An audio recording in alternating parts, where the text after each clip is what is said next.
Medium में हो 40-50% syllabus हो चुका है, तब भी आप फॉलो करते हो बहुत अच्छा कर जाओगे। 25 दिसंबर का तारीख है, 1 जनवरी से अगर मैं बात करूं 21 मार्च तक का आपका पूरा प्रोग्राम होने वाला है। 3 महीने आपको इसमें संघर्ष करना है। कोई भी जो इनकम्प्लीट चैप्टर है उसको कंप्लीट करने के लिए आपको क्या क्या चीजें करनी है आप ध्यान से समझ लीजिए। ये 6 दिन पढ़ने के बाद 7वें दिन आपको तो यार सीबीएसई ने अपनी डेट शीट रिलीज कर दी है और हमारी असली एनर्जी जो है ना वो डेट शीट के बाद ही निकल कर आती है।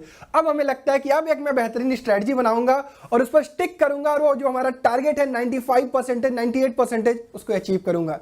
ये वीडियो उन्हीं बच्चों के लिए जो चाहते हैं कि आपको एक बेहतरीन स्ट्रेटजी मिले जिसमें आपको syllabus completion, day to day planner, revision strategy, sample paper कब लगाना है, गैप में कैसे पढ़ाई करनी है, सारी चीजें अगर आप चाहते हो तो ये वीडियो आपके लिए बहुत हेल्पफुल होने वाली है। एक एक बात को बहुत ध्यान से समझना। आप जैसे भी हो, अगर आप बहुत फ्रेश स्टार्ट कर रहे हो, अभी से स्टार्ट कर रहे हो, तब भी आप बहुत अच्छा कर सकते हो। अगर आप इस स्ट्रेटजी को फॉलो करते हो, ब्लाइंडली फॉलो करते हो, तब भी मैं कहूंगा कि आप बहुत बेहतर करने जा रहे हो।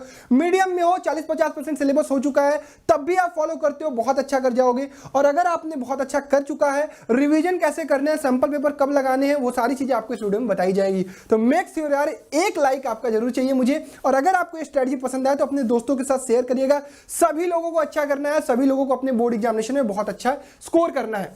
अगर मैं आपकी बात करूं तो 31 दिसंबर का आज तारीख है, 1 जनवरी से अगर मैं बात करूं 21 मार्च तक का आपका पूरा प्रोग्राम होने वाला है। 3 महीने आपको इसमें संघर्ष करना है, वो जो आपका टारगेट है उसके लिए।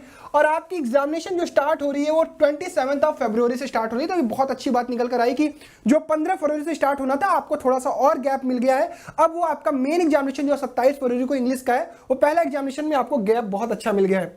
अब जो बच्चे सोए हुए थे, जो बच्चे चाहते थे कि नहीं मेरी एग्जामिनेशन जब आएगी तभी मैं पढ़ाई करूंगा, अब वो भी जाग रहे हैं। तो कंपटीशन बढ़ेगा यार, और आपको अगर अपना वो टारगेट अचीव करना है तो सबको मेहनत करनी पड़ेगी।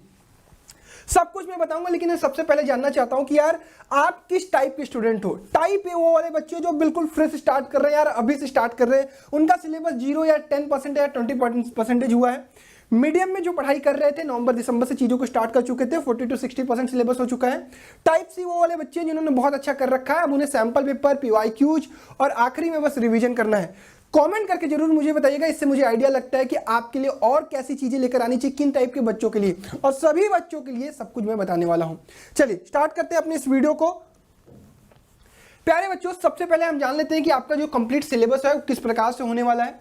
मैथमेटिक्स में आपको 14 चैप्टर पढ़ने हैं, जिसमें इंपॉर्टेंट चैप्टर की मैं बात करूं जो थोड़े से टफ है, वो है आपका ट्राइंगल, सर्कल और ट्रिगो। इस पर हमें ज्यादा फोकस करना है। साइंस की मैं बात करूं तो 13 चैप्टर है, जिसमें आपको फिजिक्स में अगर मैं बात करूं तो इलेक्ट्रिसिटी वाला चैप्टर है और मैग्नेटिज्म वाला है, यही 2 चैप्टर थोड़े से टफ लगते हैं। बाकी केमिस्ट्री और बायोलॉजी के जितने भी चैप्टर है वो ईजी है। एसएसटी की अगर मैं बात करूं तो आपके पास 5 चैप्टर हिस्ट्री के हैं, 7 चैप्टर ज्योग्राफी के हैं, 5 चैप्टर आपके पॉलिटी के हैं और 4 चैप्टर इकोनॉमिक्स के हैं। ये 7, 5, 12, 4, 16 को पढ़ने में किसी भी बच्चे को समस्या नहीं आती है। समस्या असली जो आती है वो हिस्ट्री से निकल कर आती है, और हिस्ट्री से निकल कर भी वो आती है एक चैप्टर छोड़ के वो 4 चैप्टर जो बचते हैं। नेशनलिज्म इन इंडिया सारे बच्चे कर लेते हैं, लेकिन वो जो 4 चैप्टर और होते हैं जो आपके वर्ल्ड हिस्ट्री से रिलेटेड होते हैं, उनमें थोड़ी प्रॉब्लम आती है, उस पर भी डिस्कशन करेंगे। इंग्लिश की मैं बात करूं तो आपका अनसीन से 20 नंबर का आपका पेपर आने वाला है। ग्रामर आपको जरूर करना है 10 नंबर का, राइटिंग सेक्शन 10 नंबर का आने वाला है, और बुक से आपके 40 नंबर आने वाले हैं। हिंदी की अगर मैं बात करूं तो वही अनसीन में आपका 10 नंबर, ग्रामर से आपका 16 नंबर, राइटिंग सेक्शन में आपका 20 नंबर और बुक से आपके 34 नंबर। ये ओवरऑल सिलेबस की बात है। आपको मैं मैंने सीट बनाई है, इस पर काम मैं कर रहा था, आपके लिए जो वीडियो बना रहा था, तो थोड़ा सा यार बैकएंड में वर्क करके आया हूं, तो बहुत ध्यान से इस चीज को समझना। अब जो आपको सिलेबस है उसको कैसे करना है, सबसे पहले आप सभी लोगों को एक काम करना है। सभी बच्चों को आप इस तरह से अपने सिलेबस को एक एक पेज पर लिखिए। जैसे मैंने यहाँ पर लिख रखा है ना, ये आपको दिख रहा होगा, इधर मैंने मैथ का लिखा है, इधर साइंस का, इधर एसएसटी का, इसी तरह इंग्लिश का और हिंदी का आपको लिखना है।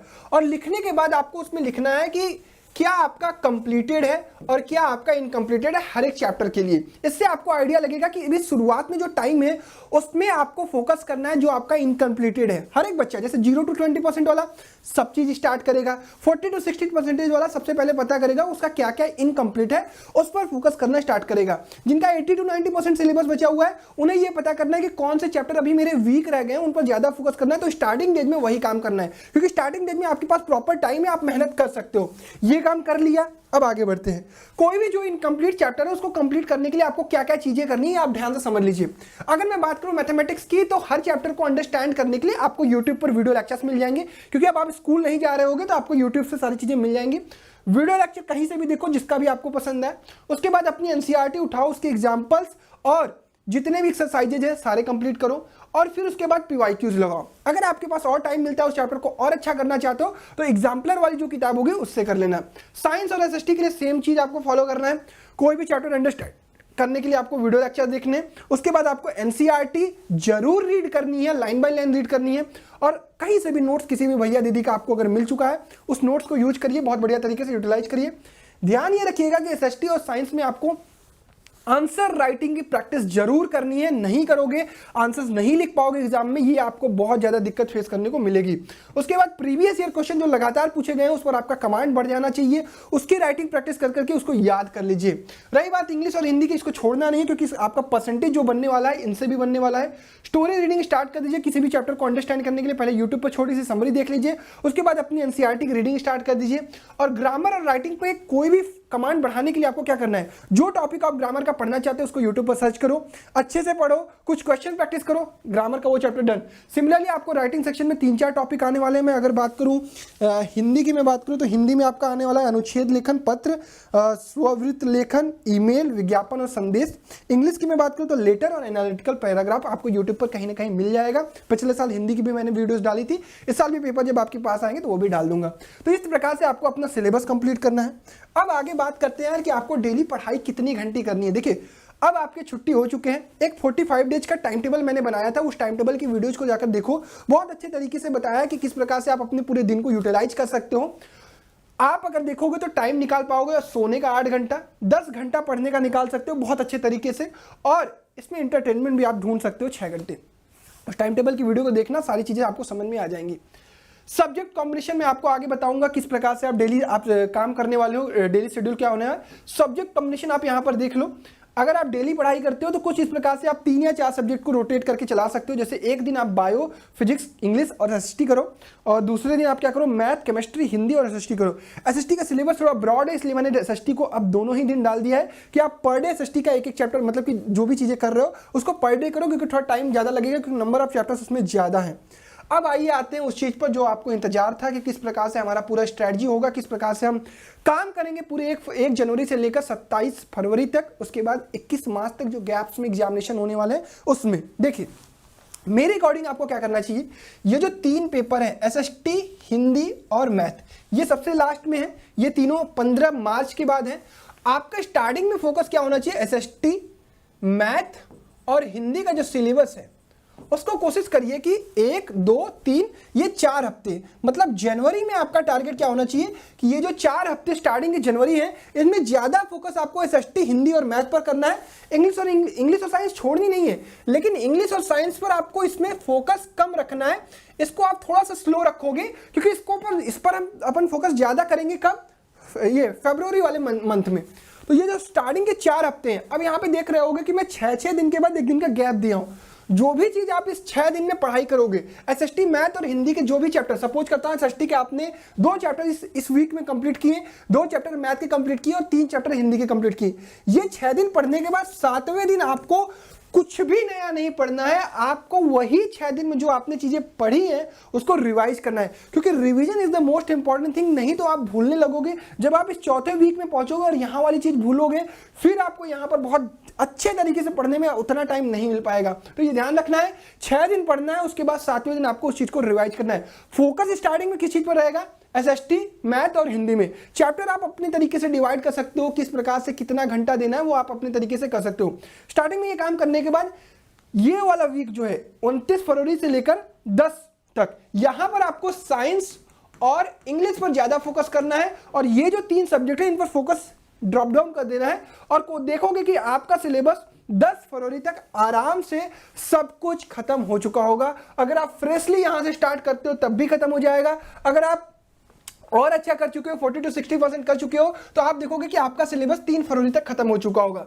एक बार जब आपका कंप्लीटली सिलेबस कंप्लीट हो चुका होगा, सारी चीजें आपकी रिवाइज हो चुकी होंगी, मतलब हल्की हल्की रिवीजन हो चुकी होगी, उसके बाद आपको स्टार्ट करना है रिवीजन। ये वाला वीक जो है वो रिवीजन वीक है, ठीक है। इसमें आपको कंप्लीट रिवीजन करना है 12 तारीख, 13 तारीख, 14 तारीख, 15, 16, 17। अब कोई बच्चा अगर 3 फरवरी तक ही कंप्लीट कर चुका है तो वो 5 तारीख से लेकर 17 फरवरी तक आपका कंप्लीट रिवीजन करने वाला है। उसमें कोई भी नई चीज नहीं पढ़ने वाला, कोई भी चीज स्टार्ट नहीं करने वाला है। अब आपका पेपर जो है वो इंग्लिश का यहां पर है। आप चाहोगे तो 18, 19, 20, 21 इसमें आप साइंस एंड इंग्लिश दोनों ही पढ़ सकते हो, लेकिन ध्यान ये रखना है कि आपको 22, 23, 24, 25, 26 ये केवल आपको इंग्लिश पढ़ना है। इसमें कोई भी नई चीज नहीं पढ़ोगे, कोई भी चीज डिफरेंट नहीं पढ़ोगे, कोई भी सब्जेक्ट अदर नहीं पढ़ोगे, पूरा फोकस आपका इंग्लिश पर होगा। इसमें आप सैंपल पेपर भी लगाओगे, इसमें आप थोड़े से रिवीजन भी करोगे, प्रीवियस ईयर का पेपर भी देखोगे, सारी चीजों का फोकस आपका इंग्लिश का यहां तक आ जाएगा। यहां पर आप सब्जेक्ट कंबाइन करके चल रहे होगे, यहां से आप इंग्लिश पर ज्यादा फोकस करोगे। उसके बाद जब इंग्लिश का पेपर खत्म हो जाएगा फिर 28, 1, 2, 3 आपका साइंस का रिवीजन वीक होगा, ठीक है। और यहां पर आपको सैंपल पेपर नहीं लगाने, सैंपल पेपर रिवीजन वीक में आपको लगाने हैं। यहीं पर आपको सारी चीजें देखनी है कि आपका क्या कमजोर रह गया है, कहां से क्वेश्चन आप नहीं लगा पा रहे हो, उसको आपको इसी समय करना है और यहां पर आपको उसको सही कर लेना है, ठीक है। उसके बाद 4 तारीख को आप साइंस का पेपर देकर आओगे। उसके बाद आप देखोगे एसएसटी और हिंदी में आपको बहुत गैप मिल रहा है, तो स्टार्टिंग के दिन में आपको हिंदी पढ़नी है, ठीक है। हिंदी प्लस एसएसटी, इसमें आप हिंदी पर ज्यादा फोकस करना है, एसएसटी पे कम। लेकिन 8, 9, 10, 11, 12, 13, 14 ये जो आपका 7 दिन मिल रहा है, ये 7 डेज आपको एसएसटी पर ज्यादा फोकस करना है। बहुत कम आप हिंदी पर फोकस कर सकते हो, लेकिन ज्यादातर फोकस आपको एसएसटी करना है, क्योंकि सिलेबस बहुत ब्रॉड है। राइटिंग प्रैक्टिस करनी पड़ेगी, सारी चीजों को याद करना पड़ेगा, एनसीईआरटी की लाइन बाय लाइन रीडिंग करनी पड़ेगी, वो आपका रिवीजन कर रहे होगे। सिलेबस आपका कंप्लीट है, नया नहीं करना है आपको। यहाँ पर काम क्या करना है, एसएसटी पर ज्यादा फोकस करना है। हाँ, हिंदी के पेपर के लिए एक दिन ही गैप है, इसलिए मैंने 5, 6, 7 में हिंदी को ज्यादा फोकस करने को बोला है, तो ये काम आप यहाँ पर कर रहे होगे। उसके बाद 18, 19, 20 ये आपका मैथ के रिवीजन के लिए वीक है, ठीक है। क्लियर। तो इस प्रकार से आप पूरा एक देख पा रहे होगे कि हम 1 जनवरी से चीजों को स्टार्ट करके या तो 3 फरवरी तक अपना सिलेबस कंप्लीट करेंगे, जो 40 to 60% कर चुके होंगे। जो 0 से स्टार्ट कर रहे होंगे उनको अपना सिलेबस 10 फरवरी तक का टारगेट रखना है। मतलब आपके पास 30, 10, 40 दिन का ये पूरा टारगेट होने वाला है। आप आराम से कर लोगे यार, 3-4 सब्जेक्ट का कॉम्बिनेशन बनाओगे ना तो आपकी सारी चीजें हो जाएंगी। बस ध्यान ये रखना है, टाइम टेबल पर आपको स्टिक रहना है, डेली काम करना है, 6 दिन पढ़ने के बाद 1 दिन रिवीजन करना है। ये काम अगर आप करते हो तो डेफिनेटली आप जितना भी टारगेट कर रहे हो 95%, 96%, 98% you are going to achieve, but आपको कंसिस्टेंट रहना पड़ेगा, ठीक। फिर गैप्स का आपको यूज करने आना चाहिए। सैंपल पेपर और सारी चीजें आपको कहां लगानी है, इस वीक में। जब आपका एक बार सिलेबस कंप्लीट हो जाएगा तो आपको सैंपल पेपर पर फोकस करना शुरू कर देना है। Revision plus sample paper, revision plus sample paper, that's it, ठीक है। तो आई होप आपको स्ट्रेटजी बहुत अच्छी लगी होगी, आपको सारी चीजें समझ में आई होंगी और आप इसको फॉलो भी करने जा रहे हो, बहुत अच्छा भी करने जा रहे हो। कमेंट करके जरूर मुझे बताना कि कैसी लगी आपको ये स्ट्रेटजी, और इस तरह की ढेर सारी वीडियोज आपको मिलती रहेंगी चैनल पर। तो make sure subscribe this channel. जय हिंद, जय